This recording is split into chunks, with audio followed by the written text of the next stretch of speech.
Ghana 1 year. Okay, do you like Ghana? I like Ghana. I enjoy the lifestyle. Tired man, it's very nice. But what do you like the most in Ghana? People. The people, they are nice. Around the world, it's people that make the world. The country itself, it's no different. It's been in Sierra Leone, maybe Togo, Cameroon, Tanzania, Kenya. It's country.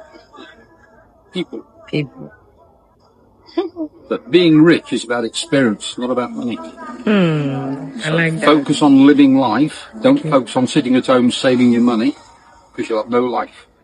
West said people are the one who make up a country, and Ghanaians are the reason why we enjoy the peace we enjoy in Ghana.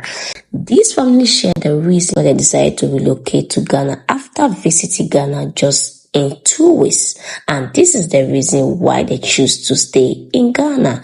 Please, if you're a returning subscriber, thank you so much for always coming back to the channel. If you're new to the channel, you are highly welcome. Please do not make it your last by subscribing. Have you ever taken a trip that completely changed the way you see the world, or even your own life? Because that's exactly what happened to me. Okay, so today we are sharing the moment everything clicked for Tony and the biggest lessons we learned. Before, Ghana wasn't even on my radar. Honestly, I didn't even have a passport. Just had to put that in there, huh? I did. Africa? Never thought about going.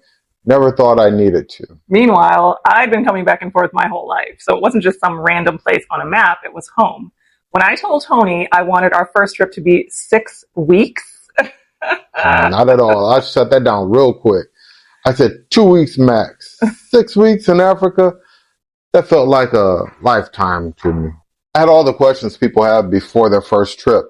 Like, what's it really like? Is it safe? Will I feel comfortable? Will I stick out? Is it going to be a struggle? And let's be honest, all the things we've been taught about Africa growing up, it really messes with you. Yeah, the media does not really show the real Africa and what the real experience can be like. And I think that is what kind of makes people so hesitant and resistant to it. So we land in Ghana and I'm still feeling a little out of place, New country, new culture. I'm looking around like, what did I just sign up for? He was on a high alert all the time. Every little thing was new to him, like the smells, the sounds, the way people greeted one another. Yeah, and if I'm being honest, I was expecting to feel a little bit more out of place. Like I thought I was going to stand out as an American everywhere I went. But something really weird happened. I didn't feel like a stranger. Yeah, and I could see that shift happening in real time. But it wasn't just the environment. There was a moment that really flipped everything for you. Yeah, we were walking in our neighborhood with Pop, Io's dad. And a group of young guys was coming towards us.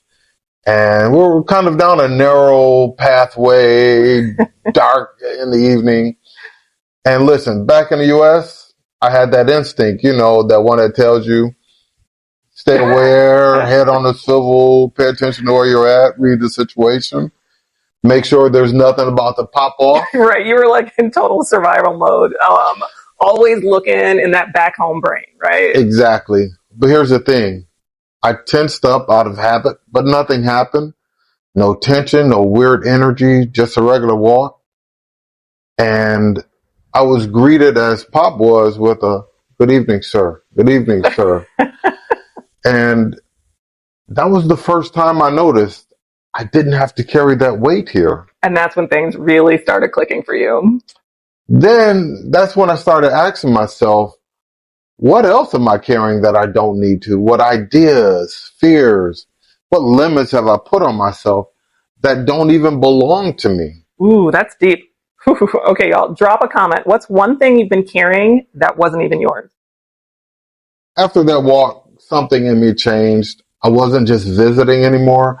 I was seeing Ghana differently. And I realized I've been living my whole life with this invisible baggage. Yeah, and once you realize that, you can't unsee it. Exactly. So the next few days, I started paying attention. Every interaction, every moment, it all felt lighter. People they weren't performing. They weren't code switching. They weren't trying to prove themselves. For the first time in my life, I thought what if I could just be too? And this is where it gets really interesting, because once that switch flipped for Tony, everything about our trip started to feel different. Yes, I started feeling less like a tourist and more like, what if this was my life?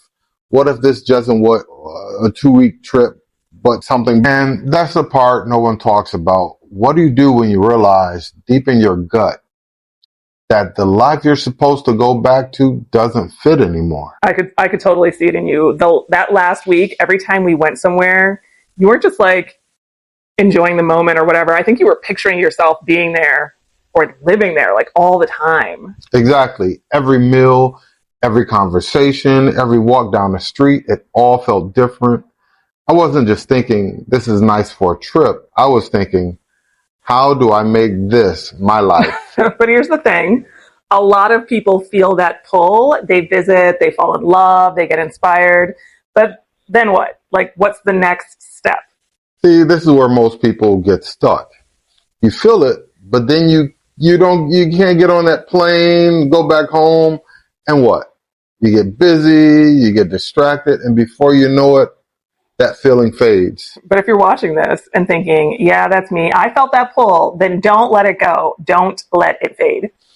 But there was one moment, one that changed everything. It wasn't just a thought or a dream anymore. It was real, and in that instant, I knew I could actually do this. It was our last afternoon in Ghana. I was sitting outside just watching, and I saw our boys running, laughing, playing in the street with other kids. No fear, no weight on them, just free. I remember that day. Yeah, and that's when it hit me. You know, I had carried all that weight my whole life. My father carried it. His father before him carried it. That hyper-awareness, that survival mode, it had been passed down generation after generation. But my boys, they weren't carrying it. They weren't shrinking themselves. They weren't watching their backs, reading the room, calculating every move. And I thought, I can't let them pick that up. I can't take them back just for them to learn what I was trying my hardest to unlearn. Yeah, I think that's when you knew. Yeah. That's when I knew I wasn't just thinking about me anymore. This was about my life. This was about theirs. So remember that question we asked you at the beginning. Right. What if you didn't just visit? What if you actually lived here? I asked myself that question, and by the end of that trip, instead of counting down the days to go home, I started thinking, how can I stay longer? You knew. You totally knew. Yeah. Ghana wasn't done with me. I wasn't done with Ghana. I could tell that this was the beginning of something bigger. Yeah. I told Io we should have done the full 6 weeks, and she just gave me this look. I told you so. I told you so. Yeah, you told me. But seriously, look back at what you wrote down. That's not just a question. It's a starting point, because once you ask it, your brain starts doing something crazy. Yeah, it starts looking for answers. And that's exactly what happened to us. That moment, I admitted to myself that I didn't want to leave. My whole perspective, it shifted. Yeah, so we started asking, like, what would it take? What would it actually take to move here? Oh, this is an amazing and a pleasant experience this man shared with his beautiful wife. How he came to Ghana just in a space of visiting Ghana in 2 weeks, and this man chose to relocate to Ghana with his family. Indeed, Mother Ghana will always change your mind. This man was actually scared of Africa because of the way the media have portrayed Africa to be. But coming to Ghana changed the whole mindset he used to have about Africa. Please, before I forget, I put the name of the channel on the video. Do me well by completing the full video over there, and I promise you're going to enjoy every bit of the video. And if you're someone who is looking forward to travel to Africa, because this man gave full details of how he came to Ghana, the process, the money, and everything you need to know. So let's go back to our amazing motherland, Ghana, who always change the mind of a lot of people who have fear about Africa. Africa is a great continent. In fact, we have 54 Africa countries, and I will tell you that every Africa country is special and unique. back in the days when people have a bad mind about Africa, but now Africa is taking the lead, and we are continuing to be showing the world what stuff Africa is made of. And I'm happy that the media is there to show people that this is not what it is. I wish this man never come to the media to tell you his experience about Africa. You still think that Africa is bad, Africa is poor. No, we are not poor. We are rich. Okay? And I'm just so happy to see people sharing their amazing experience coming to the motherland for the first time. I know Ghana. I live in this country, and I tell you that if you're somebody you have never come to Ghana before, you don't have any reason to be scared. You don't even need somebody in Ghana for you to come to Ghana. That is how safe Ghana is, and Ghanaians are very friendly, very welcome. In fact, Ghanaians are even rated the most friendly people, especially to foreigners. When you ask a Ghanaian question, they are willing to tell you. And you can see the amazing experience this foreigner, these amazing couples have shared about their stay in Ghana. So please, at this point, do me well by liking the video if you have not liked the video, and don't forget to also comment your thought below on the comment section of what you think about the video. And please, if you have not subscribed to the channel, do me well by hitting your subscribe button to join this amazing family, and don't forget to turn on the notification bell so whenever I upload a new video, you're not going to miss out on my amazing future content.